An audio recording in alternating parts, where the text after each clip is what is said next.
오늘 우리에게 주신 하나님의 말씀은 시편 111편 1절에서 10절 말씀입니다. 할렐루야, 내가 정직한 자의 효와 공의 중에서 전심으로 여호와께 감사하리로다. 여호와의 행사가 크시니 이를 즐거워하는 자가 다 연구하는도다. 그 행사가 존귀하고 엄유하며 그 의가 영원히 있도다. 그 기이한 일을 사람으로 기억해 하셨으니 여호와는 은혜로우시고 자비하시도다. 여호와께서 자기를 경외하는 자에게 양식을 주시며 그 언약을 영원히 기억하시리로다. 저가 자기 백성에게 열방을 기업으로 주사 그 행사의 능을 저희에게 보이셨도다. 그 손의 행사는 진실과 공이며 그 법도는 다 확실하니 영원 무궁히 정하신 바요 진실과 정의로 행하신 바로다. 여호와께서 그 백성에게 구속을 베푸시며 그 언약을 영원히 세우셨으니 그 이름이 거룩하고 지존하시도다. 여호와를 경외함이 곧 지혜의 근본이라. 그 계명을 지키는 자는 다 좋은 지각이 있나니 여호와를 찬송함이 영원히 있으리로다. 아멘. 2024년 6월 9일 주일 예배에 저와 여러분에게 주시는 하나님의 말씀은 시편 111편 1절에서 10절 말씀으로 신앙의 목표가 구원을 지나 여호와 경유에 있다. 이러한 주제로 말씀을 증거하겠습니다. 사랑하는 성도 여러분, 누가복음 24장 44절에 모세의 율법과 선자의 글과 시편의 나를 가리켜 기록된 모든 것이 이루어져야 하리라. 이 예수님의 말씀은 구약 성경을 해석하는 중요한 기준입니다. 그렇습니다.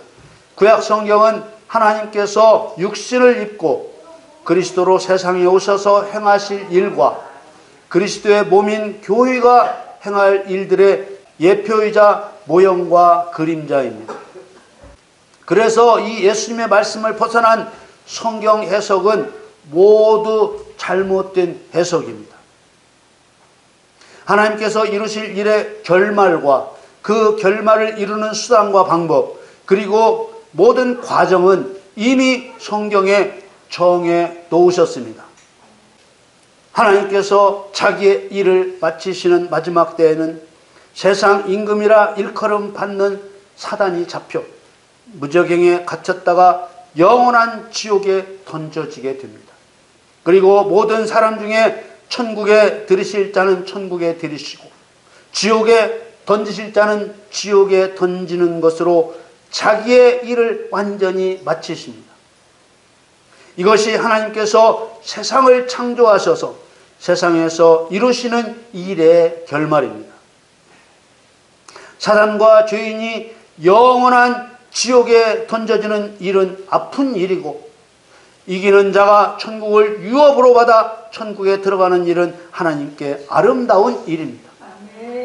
하나님의 목적은 하나님을 경외하여 하나님을 영원토록 사랑할 사람을 얻으시는 아름다운 일에 있습니다. 그런데 하나님을 영원히 사랑할 사람이 하나님의 은혜와 사랑 안에서 저절로 만들어지는 것이 아닙니다.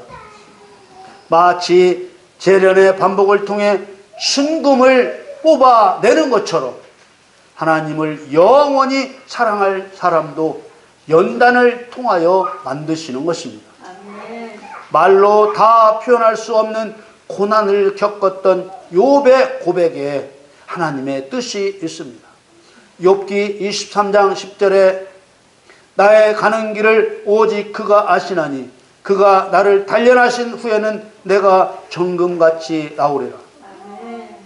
이 고백은 아들, 딸, 열을 한꺼번에 잃었고 거기에 모든 재산까지 다 잃고 온 몸에 욕창이 나서 누가 보아도 절망할 수밖에 없었던 욥의 고백이기에 더욱 가슴 저린 고백이 아닐 수 없습니다.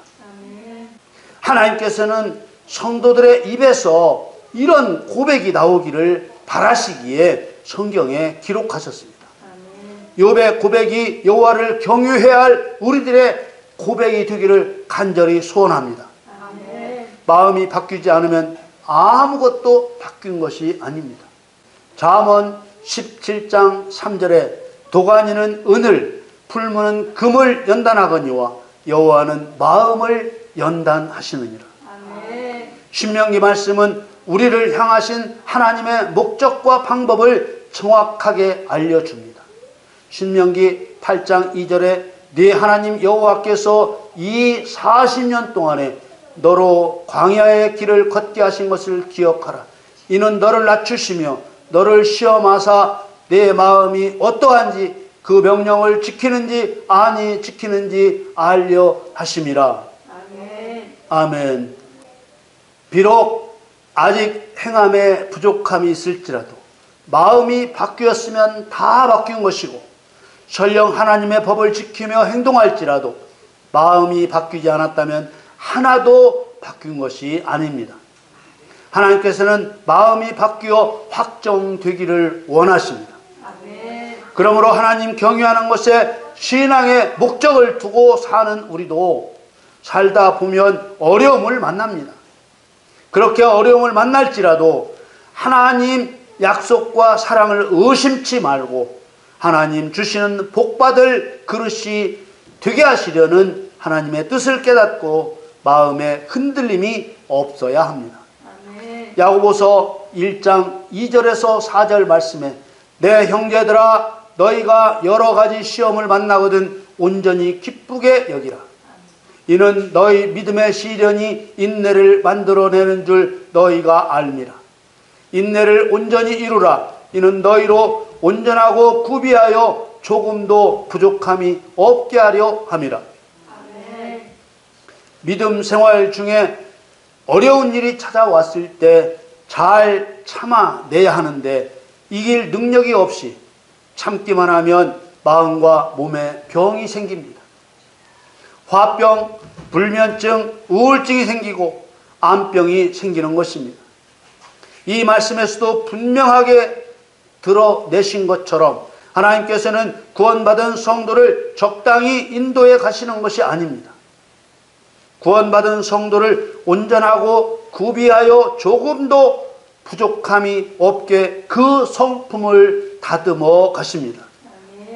말이 좀 어렵게 되어 있는데 이 말은 성도를 단련시키고 또 단련시켜 끝까지 믿음으로 승리하는 성도가 되게 하신다는 뜻입니다. 끝까지 믿음으로 승리하는 그 승리 끝에는 무엇이 있게 됩니까? 거듭되는 믿음의 시련과 인내로서 어떤 상황과 형편에서도 하나님을 두려워하며 공경하는 성도가 되는 것입니다. 히브리서 11장에 말씀하시는 대로 돌로 치는 것과 톱으로 켜는 것과 시험과 칼에 죽는 것을 당할지라도 하나님을 두려워하며 공경하는 것을 잃어버리지 않는 것이 바로 여호와 경유입니다. 사람을 향한 하나님의 목적은 구원에 있지 않습니다.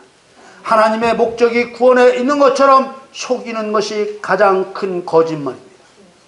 사람을 향하신 하나님의 목적은 구원을 지나 영원토록 여호와를 경유하게 하는 데 있습니다. 여호와를 경유하는 것은 하나님을 하나님으로 인정하고 복종을 넘어 순종케 하는 것입니다. 복종시키는 것은 강제로 행하게 하는 것입니다. 순종하는 것은 귀를 기울여 듣고 행하는 것을 말합니다. 이스라엘의 초대왕 사울이 아말렉에 있는 모든 것을 죽이라는 하나님의 명령을 거역하고 하나님께 가장 좋은 것으로 제사하려고 양과 소를 취하였다고 변명할 때 사무엘은 순종보다 나은 것은 없다고 했습니다. 사무엘상 15장 22절 23절 말씀에 사무엘이 가로되 여호와께서 번제와 다른 제사를 그 목소리 순종하는 것을 좋아하심같이 좋아하시겠나이까. 순종이 제사보다 낫고 듣는 것이 수양의 기름보다 나으니 이는 거역하는 것은 사술의 죄와 같고 완고한 것은 사신 우상에게 절하는 죄와 같음이라.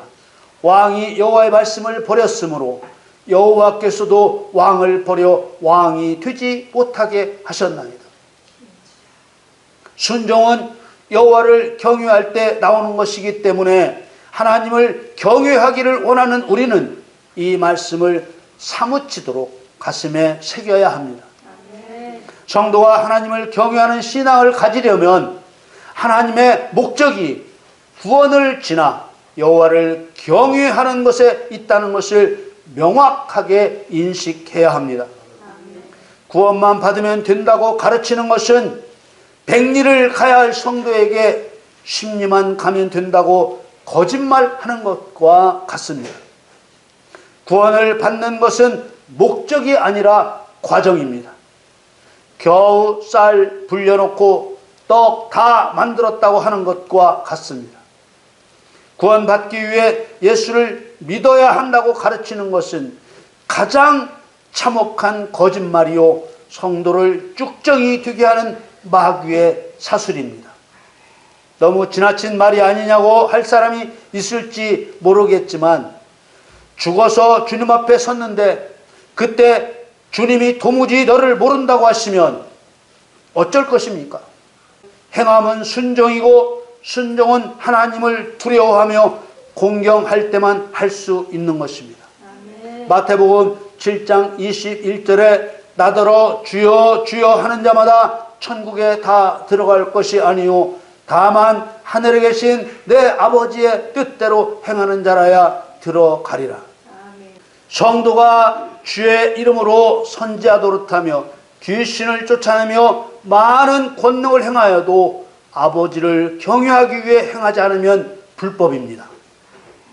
우리 하나님 아버지의 뜻이 무엇이며 뜻대로 하는 것이 무엇입니까? 성도가 하나님만이 유일한 신, 전능자이심을 드러내며 하나님을 경외하는 것입니다. 오늘 본문 시편 111편 1절에서 5절 말씀을 보겠습니다. 할렐루야, 내가 정직한 자의 회와 공의 중에서 전심으로 여호와께 감사하리로다. 여호와의 행사가 크시니 이를 즐거워하는 자가 다 연구하는도다. 그 행사가 존귀하고 엄유하며 그 의가 영원히 있도다. 그 기이한 일을 사람으로 기억해 하셨으니 여호와는 은혜로우시고 자비하시도다. 여호와께서 자기를 경외하는 자에게 양식을 주시며 그 언약을 영원히 기억하시리로다. 3절에 그 행사가 존귀하고 엄유하며 그 의가 영원히 있다는 말씀에 하나님이 행하시는 모든 일에 하나님의 크신 권능으로 의를 세우시기 위함이라고 밝히고 있습니다. 의는 오름이라고 말씀을 드렸죠. 모든 의는 피조물과 창조주이신 하나님과의 관계의 올바름에서 시작됩니다. 하나님과 관계가 깨져 있으면 다른 일을 아무리 옳게 한다고 해도 생명을 얻을 수 없어 지옥에 던져집니다. 하나님과의 관계의 옳고 그름은 순종에 달려있고 순종은 여호와를 두려워하며 공경할 때만 나옵니다. 여호와께서 자기를 경외하는 자에게 양식을 주시며 그 언약을 영원히 기억하십니다. 그러므로 신앙의 목표를 구원받는 데 두어서는 안 됩니다. 안 되는 정도가 아니라 구원받기 위해 예수를 믿는다는 거짓말을 예수 그리스도의 이름으로 깨뜨려야 합니다. 여러분, 신앙의 목표는 여호와를 경외하는 데 있습니다. 잠언 14장 27절 말씀에 여호와를 경외하는 것은 생명의 샘이라 사망의 그물에서 벗어나게 하느니라.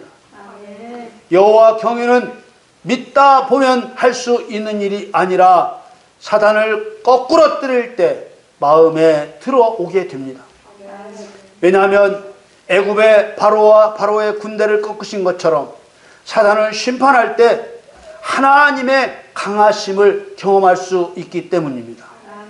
오늘 본문 6절에서 9절 말씀을 읽겠습니다. 저가 자기 백성에게 열방을 기업으로 주사 그 행사의 능을 저희에게 보이셨도다. 그 손의 행사는 진실과 공의며 그 법도는 다 확실하니 영원 무궁히 정하신 바요 진실과 정의로 행하신 바로다. 여호와께서 그 백성에게 구속을 베푸시며 그 언약을 영원히 세우셨으니 그 이름이 거룩하고 지존하시도다. 아멘. 우리는 오늘 구원만 받으면 된다는 올무에서 벗어나야 합니다. 아멘. 구원 받는 것에 신앙의 목표를 두는 것은 대단히 잘못된 일입니다. 구원 받는 일에 신앙의 목표를 두게 하는 모든 가르침을 대적해야 합니다. 그것은 성도를 쭉정이가 되게 하는 마귀의 사슬이기 때문입니다. 우리의 신앙의 목표는 여호와를 경외함에 있습니다.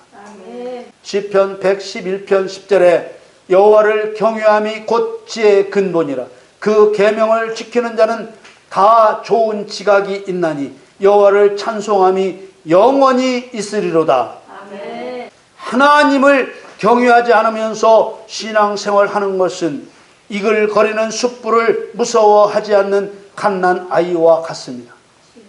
사랑하는 성도 여러분, 하나님을 경외하고 그 명령을 지키는 것이 사람의 본분이라 했으며 성도의 모든 행위와 모든 은밀한 일을 선악간에 심판하신다고 하셨으니 조금도 의심하지 말고 신앙의 목표를 구원을 지나 하나님 경외에 두시기 바랍니다. 아멘. 그것이 생명의 근원이며 지혜의 근본입니다. 아멘. 여러분 모두 하나님을 경외함으로 영원한 찬송이 되시기를 예수님의 이름으로 간절히 축원합니다. 아멘.